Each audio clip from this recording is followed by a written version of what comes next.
Ladies and gentlemen, welcome back to the studio. In the studio with me today, I have Mike Heaton from Code Drumheads. Hello, how you doing? Very well.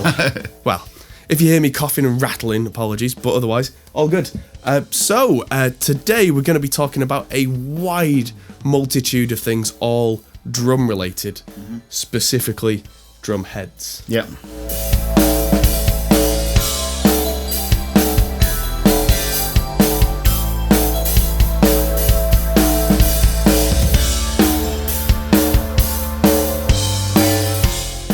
So, first things first, let's rewind a little bit. This one's going to be quite a long video, so we are going to put timestamps in the description for the relevant sections. So, if there's anything specific you're looking for, do feel free to skip ahead.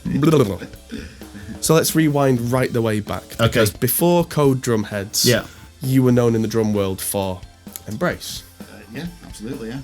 So was that your first big band? Is that the only really big? Basically, I started playing the drums when I was 11, and went through various bands all the way from my teens, from just various different styles. I think the first band I was in was called It, and the second one was called Satan, or something like that. But so it was obviously all the good stuff, and then went through, as everyone does, played in covers bands. Actually went to the studio the first time when I was about 14 and did a demo of the band called Exodus at the time. Not the other Exodus. Not the other day. Yeah, this was right. Okay. I think this actually predated them. Right. I'm not sure, but anyway, and then gradually through a procession of bands until I joined the first reincarnation, I guess, of Embrace, which was in about 1991.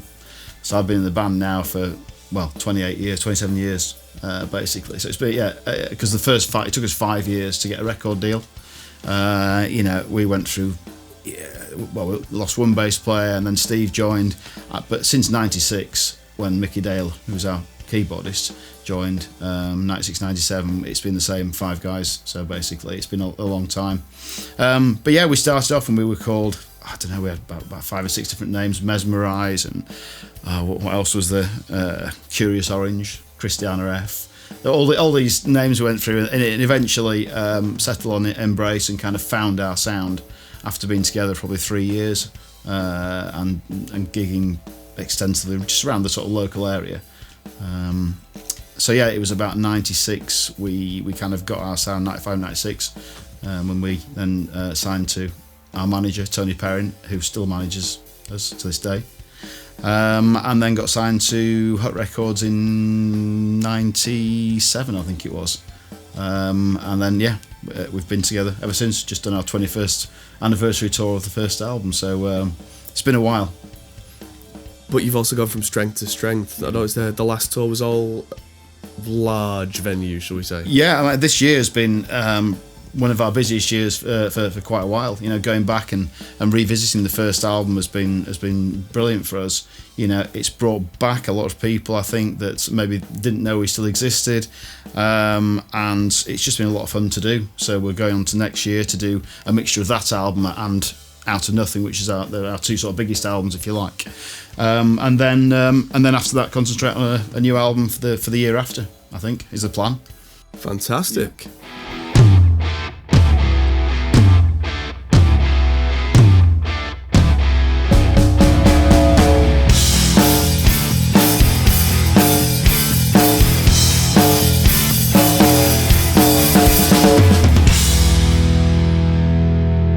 So, at what point in the band's history did you decide this isn't the only thing I want to do? I'll just put my phone on silent, shall I? So it doesn't ping all the time. At what point? We had quite a long break, basically. After 2006, after our sort of 5th album, when we ended that, during that year we did the World Cup song, the English World Cup song for Our Sins, which was an interesting experience.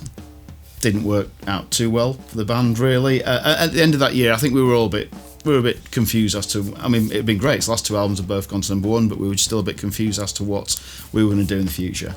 So we decided to take a break and reevaluate. So we had a couple of years off, and then we spent the next 4 years after that working on our album 6, because we wanted to do our own thing and do things slightly differently to how we'd done before as well. So it was at that point when we decided to have the time off that I suddenly, I'm sure the rest of the guys, sort of sat down and because we done nothing apart from Embrace for like 15 years before that or whatever. So it was kind of, okay, what do I do now? You know, that's all I knew for 10 years before that. All I knew was basically Embrace. So I got involved with a few things. Firstly, mentoring bands through North Yorkshire County Council, actually, through one of the guys who was in the band that supported us on our last UK tour, a band called 4 Day Hombre at the time, called Hope and Social now. So I started working with young bands and sort of just giving them advice, you know, and this guy said, why don't you try it? You know, it's good fun. So I did it, and I found it really great, basically, because it was kind of like you're going back and talking to these young bands, and suddenly you realise you actually had got a wealth of experience and you could help these guys when they're first starting out. You know, young bands who were just so enthusiastic, and you know they weren't tainted with the industry, they hadn't been through it, so they didn't know the ins and outs of it and how really difficult it can be to get anywhere. And did that, and that spread to working in universities and Leeds College of Music, and I was external assessor for their degree course, pop degree course, for about 4 years, and yeah, just I started doing that and teaching drums. Basically, Rick, our guitarist, why don't you teach drums? And I said, well, I'm never that sort of player. I was self-taught. I don't know that much about it. So I actually spent nearly 2 years going back and learning all the rudimental side of things that I'd never learnt, which had really slowed me down as a drummer. And I had to go through all that, and then I actually started teaching. So I started teaching primarily how to play in a band, really, rather than the sort of technical side of things. As we were discussing earlier, if you can't play in time, you're never going to have any career as a drummer. You might be able to play, and I taught some kids who'd done grade 8, and they could do all the fancy chops and they could do all the rudiments faster than I would ever do, but they couldn't play in time. And it amazed me that people had gone through these exams and then come out the other side, and I'd say to them, right, okay, well we're just gonna jam now. So I'll get the bass on, I'll just jam along, and they say, what do you want me to play? I say, well, anything. I'm just gonna play a riff, but what do you want me to play? I'm like, improvise. You just play whatever comes, and what sort of fills you want me to play? I don't know. These people have been taught, and this isn't everybody obviously, but some of these people have been taught in a way that didn't let them improvise. They've just been taught to read the dots, and that was it. And anything outside that, it was like, it scared them.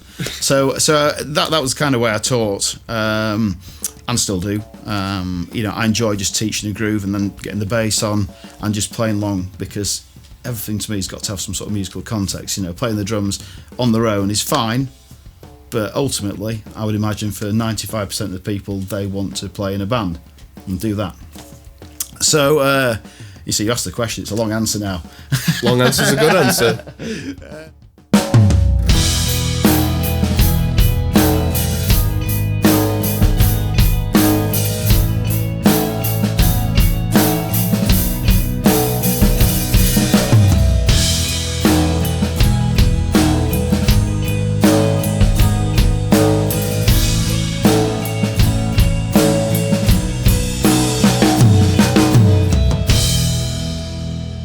It's funny that as a producer, I find a very similar thing, that the best drummers in the world are the ones who can play a simple beat perfectly on the metronome, without being a robot, of course. Yeah. But they don't drift. They can have the feel and keep going. So that's always been my thing. Well, you've literally got no career in the industry if you can't keep basic time. And I had to, the band that I was with previous to Embrace was a band called Big Spread. That's our band find hilarious as a name, but we had a French guy in the band who was a singer, and Big Spread was the Last Supper. So right, Big Spread. So that was the context of that. But they were very much, it was like the Chili Peppers with Elvis on vocals. So it was quite funky drumming. So when I joined Embrace, for the first few years, we were quite messy and all over the place drumming wise, complicated. And then when we found our sound, it was very much a case of paring it right down. And the guy saying to me, no, don't play that. Just solid, simple.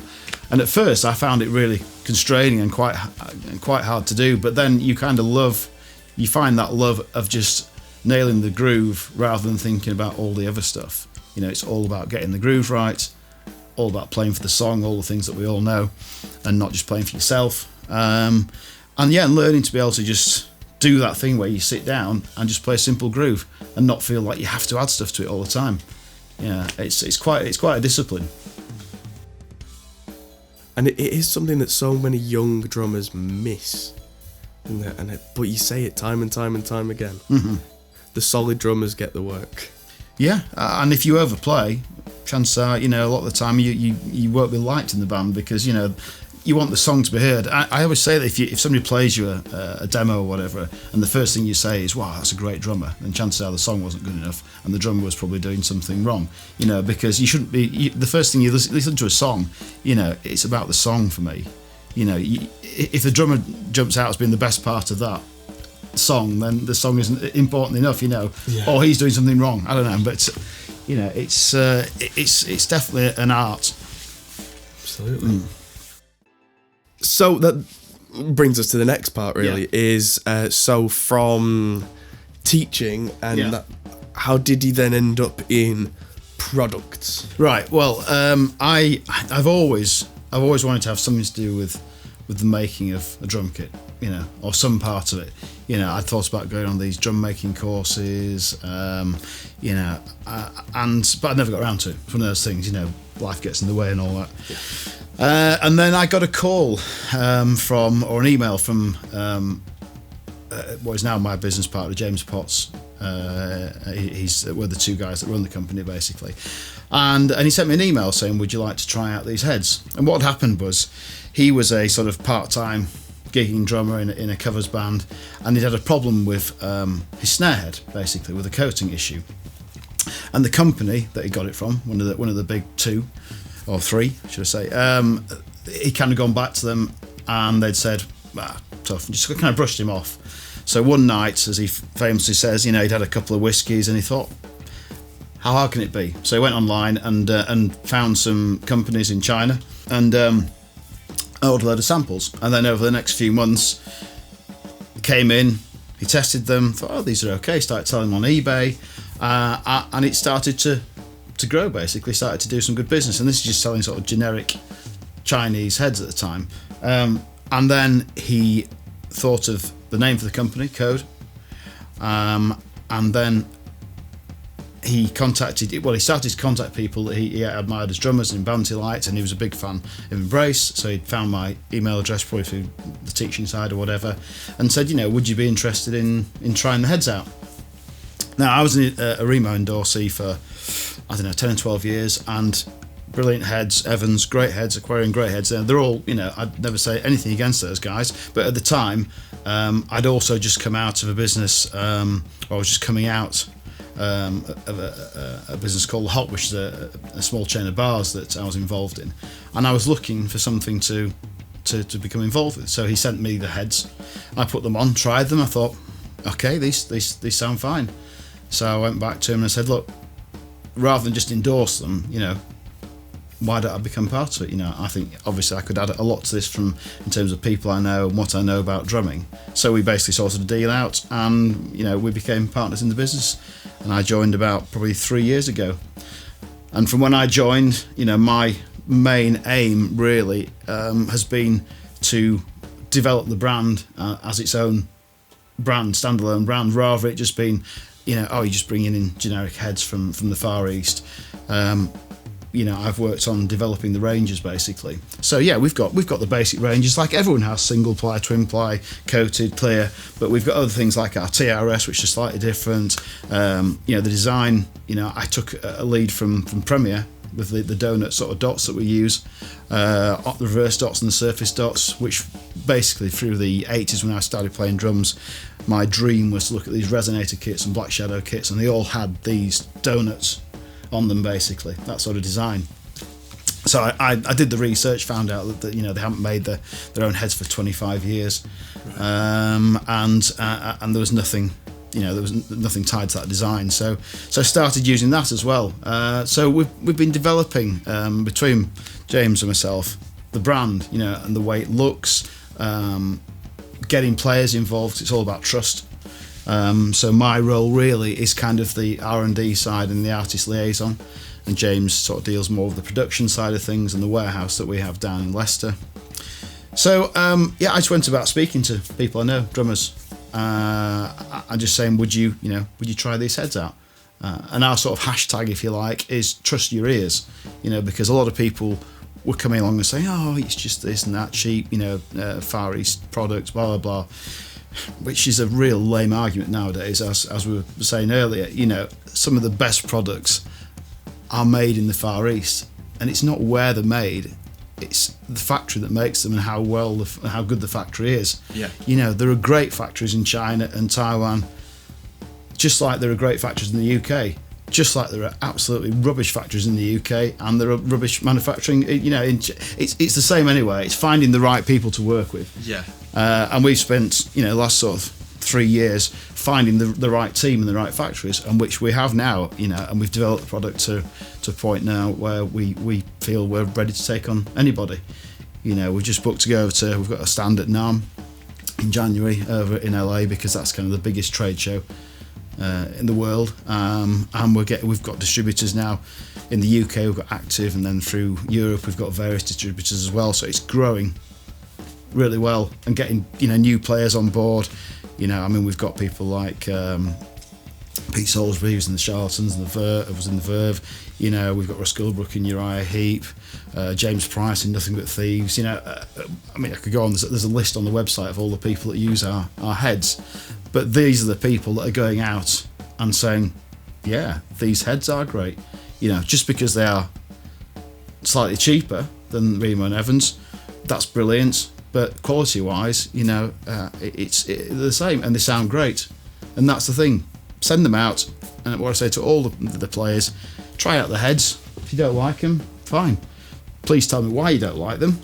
But if you don't, that's fine, because heads are very, it's an individual thing. Your drum and your head and the combination, how you tune them, it's your thing. And sometimes, as in the past, I've flitted between, before I was with Remo, I flitted between everyone. Just because it'd be like, I fancy a change, I'll try this, I'll try that. But our kind of ethos is that we're affordable and we're good quality, so hopefully a lot of the younger kids coming through can actually afford to reskin the drums and not sit there for years on end with absolute drum heads that are just falling apart because they can't afford to replace them. So that's kind of what we would like to do, because we know that money in this day and age is really tight. And we also know the endorsing system is all back to front as well, because when you can't afford anything, you've got to buy everything, and then when you can afford everything, people give you it. It's completely back to front, and we want people to be able to afford to make their drums sound great. Really, that's something I really wanted to talk about. Is that so I just wanted to put to rest the perception that because you're able to make them at a lower price point than the big competitors, that doesn't necessarily mean they are cheap. No, it doesn't. And again, and our argument, which I found out recently works in this country, but doesn't work so well in the rest of the world, is we kind of saw, or I kind of saw us as being the Aldi and Lidl of the drum world in the UK. Companies have come in basically with great products, a more limited range, and have just kind of gradually grown because of that. They come in at a cheaper price, initially seen as cheap brands, and people wouldn't even, some people wouldn't even shop in these places. But now, they can see there's quality in there at the right price, and that's kind of that's what we're working on, really. And like I say, all I say is try them, and if you like them, use them. And if you're making sure the quality is there as well. Yeah. Well, that's what it's all about. That's what it's all about.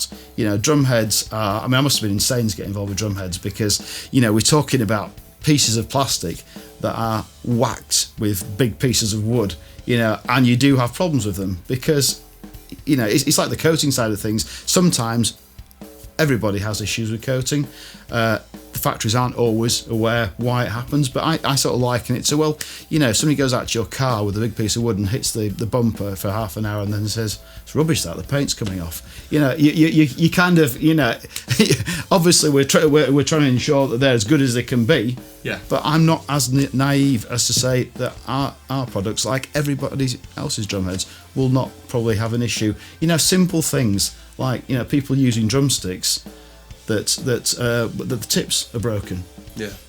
Straight away, you think about it, and if you're not coming straight down, if you're coming across a drum with a broken tip, you are basically just like chiseling. You're chiseling, away. So, but you can't tell people not to use this and to improve the technique. It's just because everyone's technique is different. So yeah, it's just I kind of think we try to be as honest as possible and not naive. I think an analogy I'd make is that a lot of the time, even with guitar strings, even the bigger brands, every now and again I'll get one where you stringing a guitar properly, and it still one just snaps. But if I've known guitarists whose ethos is then, one snapped on me, I'm never using that brand again. But as someone who works in a studio, so I restring many guitars, sometimes it just happens with all the brands. It does, and we like to, what we try and do is, if somebody has an issue and they let us know about the issue, and it's a bona fide issue, then we'll replace the product. That's what we've tried to do since we started. There's obviously a grey area when somebody comes back and says, this drum head's rubbish, it hasn't lasted, and it's obvious they've used it for months and months, and you have to sort of go back and gently say, you have been using this a long time, it's obvious, I'm not stupid, I've been a drummer for 35 years or whatever. I can tell when somebody's abused something, and then it's obvious when there's an issue, because generally when there's an issue, like you say with the guitar strings, it happens when you first start, tuning, or when you first start playing it. It goes in like a small period of time. But generally, I mean, we've got a great record for durability, in fact, one of the reasons we developed the TRS head, which is our sort of twin ply with the large white dot on it to the surface, is for durability, and it was with Russ Gilbrook helped us develop that, because he's probably the hardest hitter that I know. Right. I'm not saying he's the hardest hitter, he's a bloody. So if you've got to test out a head that's going to take stick, send it to him, and he liked it, and he still uses it now, and that's not coated. So, because the thing is with the coating side of things as well, people expect a snare head to be coated. Why is a snare head coated? You got to think why. As far as I know, it just goes back to the fact that they were trying to imitate the roughness for brushes, etc., that the calfskin used to have beforehand. So that was why it was put on in the first place. So it doesn't need to be on there, And a lot of people will say you can't have a smooth head on a snare drum, but it's like, why can't you have one? If it works for the sound you've got, then of course you can. You can put whatever you want on whichever drum you want, and if it works for you, it works for you. But anyway. It's funny what details matter to different people, isn't it? Yeah. I've always been, again, as a studio guy, quite pragmatic. My Radio King snare, it's a 15-inch, and you don't tend to find many 15-inch snare heads. Caught short one day, it's got a clear head on right now. On the session, sounded perfect. Yeah. And nobody on the recording's going, was that an uncoated head? Because you don't hear it. It comes back. It comes back to what we said earlier, the hashtag we use, trust your ears. And if you listen to it and it feels right and it sounds right, obviously, then it is right. But what's right for me might be completely wrong for somebody else, and that's just a fact of life with anything, isn't it? But what we do try to do is, as I was saying earlier to you, we try to keep our range nice and concise, because we do realise, well, I think personally, you don't need that many different types of drumhead to pretty much cover all areas of sound, because it's the type of drumhead, as importantly as on the batter, is it on the resonant head, and how those interplay. So I don't think you need a huge range. And also a lot of retailers don't like ranges to be too large, because it's very hard to stock a huge range. So we're keeping it down to the basics, and I think realistically There's only 2 other heads, one of which is in development and being tested at the moment, which is a heavy duty single ply head, and then there's another bass drum head that I'm working on for the year after, because we haven't got a twin ply one. But after that, we're pretty much nailed. There's a few extra bits and pieces, but that's pretty much going to be our core range, and we don't really want it to get that much bigger. Makes perfect sense to me. I mean, a lot of our viewers will probably have experienced it. If you go on a website for a retailer, if you're looking for certain things, you'll have a select few, and then it's available in 2 to 3 weeks. Yeah. And that's the bane of a musician's life, because whenever you need stuff like that, you tend to need it soon. Yeah. Unless you're a touring musician and you're stocking up for 3 months for a tour. Generally speaking, I don't think that's the majority of people, is that, like, say, I need a new snare head, I'm going to get one for tomorrow. Yeah. And so if I'm looking on a website and they've got all of your range, there's a much bigger chance I'm going to get one of them. Yeah, absolutely. Keeping stuff in is key, but that's got to be, that's got to be something that you work on between you and your distributor and the retailer, in terms of they've got to order enough to have it in stock and blah blah blah. It's quite a complex process, and obviously with the manufacturing, well, not obviously, I say that, but with the manufacturing of drum heads, you've got long lead times. It's as simple as that. You're looking at 8 weeks just to make them, and then you're looking at 4 weeks on the container, and then they've got to be unloaded and so you're looking at long lead times to get these things through. I know in terms of people out there watching that, they're thinking, well, I don't give a monkeys about your lead times, I just want to get my drum heads. But it's just a little bit of background as to how things work as well. And sometimes you get a rush on something and it cleans you out, and it can take a while to get back through, but generally we try and preempt what's going to happen when we know what the sort of best sellers are, if you like. I suppose it's also a good way for you to keep your own costs down. If you have a limited range, you're not, say, making 1,000 units of some weird bespoke 6-inch tom head that's going to take years to sell, so it's taking up warehouse space. Absolutely, and that's, we'd love to do everything and do all the, we get asked to do all the pre-international sizes, and why don't you do this and why don't you do that, and it's just because it doesn't suit our business model. What we want to be able to provide is good quality, at the right price. If we start branching out into all these obscure areas, it's going to push the average price for everything up, which no one wants. So. No. Isn't it funny how, you try and be everything to everybody, and then they can't justify paying it. No, exactly. You can't be everything to everybody, and that's the thing. You've got to try and be, do what you do as well as you can, and that's just how we try to do things. And we just want people to give us a chance. It's a very difficult marketplace to break into. There aren't really. Well, there are only 3 major manufacturers or brands in the world, big ones. There are other ones as well, obviously, but the big ones. So you're competing with these guys, and well, not that we're competing with them because we're only small fry in terms of what we're doing, but it's growing, and we will be. So good stuff. Well, thanks for the interview there, Mike. And coming up, we're doing a completely separate video, which is going to be the technical stuff. So we're going to talk tech about the heads. We're going to do full demos of how the snare heads, kick heads, tom heads all sound, switch them out, and see how much of a difference different types of head can make to your sound. We're going to do that with pop, rock, a bit of metal, and a bit of just groove jamming as well. So stick around for that. Thanks for watching, and we'll see you in that very next video. Goodbye, everybody.